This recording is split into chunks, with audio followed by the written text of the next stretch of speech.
of the budget books. Ang tawag ko nito noong araw, ang 4 na libro ng APRO. Sa 2024 National Expenditure Program, pumasok yung ODA, 21.6 billion. Nandito, ginagyan ko ng tag. 11 projects.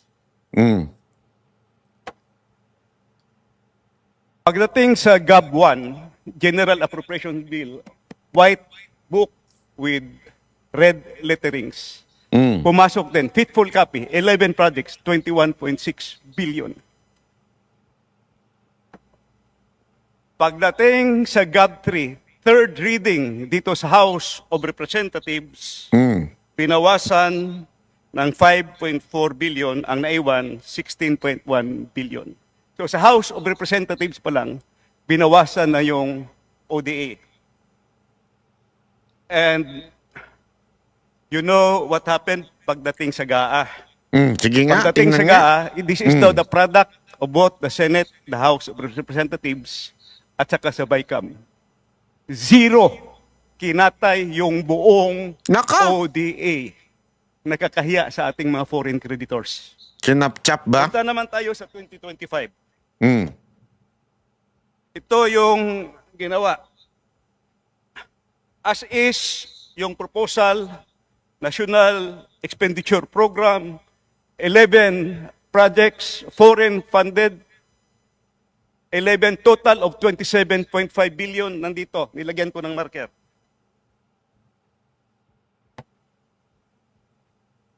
GAB 1, first reading, faithful copy, nandito yung 11 projects. Total of 27.5 billion. Third reading, House of Representatives. Grabe. Binawasan ng 18.6 billion, ang naiwan 8.9 billion na lang. ODA funded ito. May approved loan na sa mga foreign creditors. GAA 2025. In fairness to the other house, to the Senate, binalik nila yung 300 million. So yung 8.9 na naiwan dito sa House, naging 9.2 billion. Walang binawas pagdating sa Senado, pero ang overall total, ang nabawas is 67% of the flood control budget, which are big ticket. Pag sinabing big ticket, malalaki ito. These are the, kumbaga, super highway. Dito dadalo yung maliliit. So what happened to the ODA projects? It's very simple. Tingnan nyo lang. Nawala yung big ticket projects at nagsusulputan na parang kabuti yung maliliit na projects. Makita nyo yan Bakit? sa budget. In other words, gitchap-chap yung ODA Agoy. foreign funded projects pumunta sa maliliit na mga Agoy. proyekto. So, sino ang members ng Chap-Chap Gang dito? Yon, sino ba? So, I have 3 questions for DPWH. Oh, 'di ba? Yan pa lang sinasabi ng mga kababayan, pinapatunayan ni Ungab na meron talagang gumagalaw ng budget. At 'yun ang problema, ladies and gentlemen. Hindi yung mga kontraktor. 'Di ba paulit-ulit na sinasabi yan eh. Oh, gagalawin yung budget. Lilipat dito, lilipat diyan. Tapos kakukuntsabahin yung mga kontraktor. So sa totoo lang, mga kababayan, medyo nalilihis ho tayo. Wag ho again, di ko sinasabing walang kasalanan yung kontraktor. Meron. Bakit? Nakipagkuntsaba sila eh. Meron din kasalanan yung DPWH. Meron. Kasi nakipagkuntsaba nga sila eh. Di ba? Pero ang punto kasi dito, sino yung talagang mastermind? Sino yung, oy, pre, atin to ha. Akin dito kalahati. Sino yan? Di ba? Sino yung gumaganon? Di dapat yan ang talagang silipin. Kaya nga, ang problem, actually, sa sobrang garapalan lang, sila na nga yung kumikita kasi sila yung naglalagay ng budget doon. Tanong nyo kay Tiangco kung sino naglalagay ng budget sa mga distrito. Tanong nyo sa kanya. Huwag sa akin. Alam ko na. Pagka, mo, di ba? Ang masama dito, kaya nagkabuli-bulilyaso ito, yung mismong naglalagay ng budget, pumasok na rin siya doon sa pinaglalagyan. Siya na mismo yung Ako na rin gagawa. Ako na rin yung kontraktor para tapos na usapan. Akin lahat. Ganyang kagahaman. Yeah? Ikaw na nga yung congressman na naglalagay ng budget do sa distrito na yon sa ganito. Oh. Tapos, ikaw pa yung kontraktor. Ikaw pa may-ari. Oh. No wonder, ghost project. Kasi, sino ba mag-check? Yung congressman. O, sino kakontsaba niya? Yung bata niya DPWH. O, di ba? May sigurado ako dun. Bata niya yun, pina-appoint niya yan dun. Kasi naalala niyo yung sinabi ni Pangulong Duterte dati, may isang congressman na nilipat-lipat niya yung district engineer. Pag may project siya, nililipat niya doon. At nalilipat naman yung ulupo na yon. Di ba? Ganun katindi ang krimen dito sa ating bansa. Yung korupsyon sa atin sagad na sa buto. Hindi mo na masasabing matino eh. Talagang wala na. Ano na talaga, mga kababayan? Sobra na ho. Kaya nga alam mo, sorry pasensya na sa mga senador sablay talaga yung yung investigasyon ninyo na yung mga kontraktor lang. I know you have the parliamentary courtesy, di ba? But at least name names. At least try to invite them. Kung ayaw, at least nalaman ng taong bayan, ayaw pumunta. Pero galaw-galaw naman tayo. Puro kontraktor eh. Alam na namin yan eh. Alam na namin mga putang inang kurap yung mga yan. Alam namin kumita sila. Yung DPWH, alam namin mga kurap yan. Pero ang tanong sino? Sino ang pinaka-main na nakakatanggap? Yan ang gusto malaman ng taong bayan. Yan ang gusto nating mapatunayan. Pambira, puro tayo kontraktor. Anong mangyayari sa atin yan?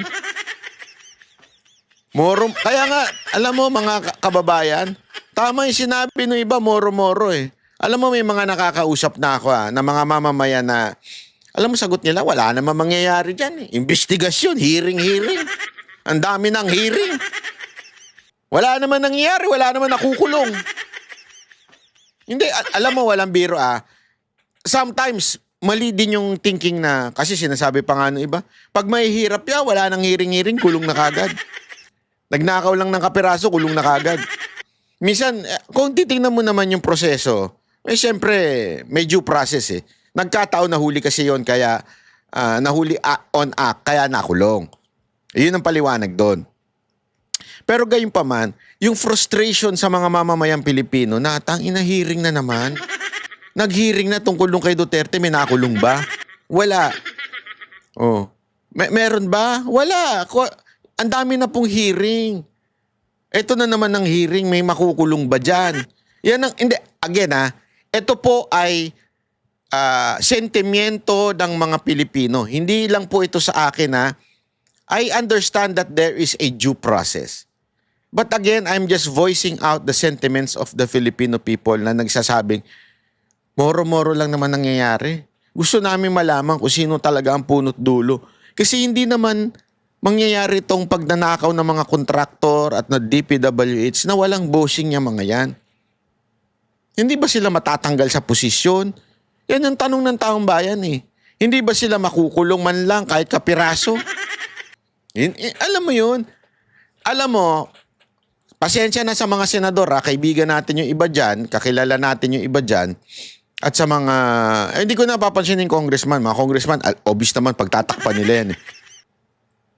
Kayong mga senador, sana lang po, pakinggan ninyo yung sentimiento ng mga taong bayan, yung mga Pilipino na nagsasabing naiinip na. Sobra na eh. Sobra na to. Taon-taon na may bagyo. Hindi nga taon-taon ngayon, bon-bon na eh. Na bumabaha, pahirap sa trabaho, wala silang masasabi nating rason para umabsent. Pero kailangan pa rin lumusong sa baha.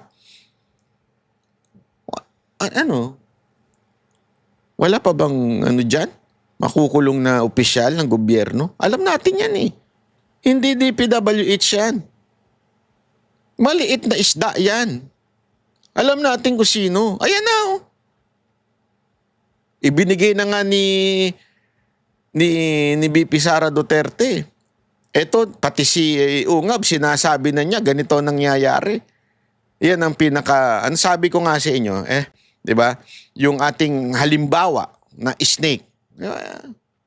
Meron ako na meron akong, ay sayang, hindi ko pala na-download. Meron akong isang dyan na regarding doon sa snake na yan Yung mga media, it's really obvious na pinupuntire lang yung contractor. Pero kung gusto mo talagang patayin yung mismong ahas, yung ulo. Unahin natin yung ulo. Di ba? Yung ulo talaga ang may kasalanan. Yung ulo talaga para mamatay ang korupsyon. So para mamatay ang ang ahas, yung ulo, patay natin. Wag yung tiyan, wag natin ulihin. Oo, mamamatay din yun eventually. Kaya lang, di ba? Matutuka ka pa dun. Subukan mo hulihin yung buntot ng ahas. Huwag ka mag-focus sa ulo. Matutuka at matutuka ka niyan. Yeah? Kaya nga sana mga kababayan, pag-isipan natin na mabuti ito. At sana, yan ang panawagan natin. At yung mga aktivistang mga ulul, huwag kayong maniwala dyan. Pinagtatakpan lang nila yung mga congressman nila kasi kasangkot yung mga congressman nila Tinolerate ng mga congressman nila. Alam nila may pagtotolerate Kaya ang pinupuntir yan, mga kontraktor, pakitang tao.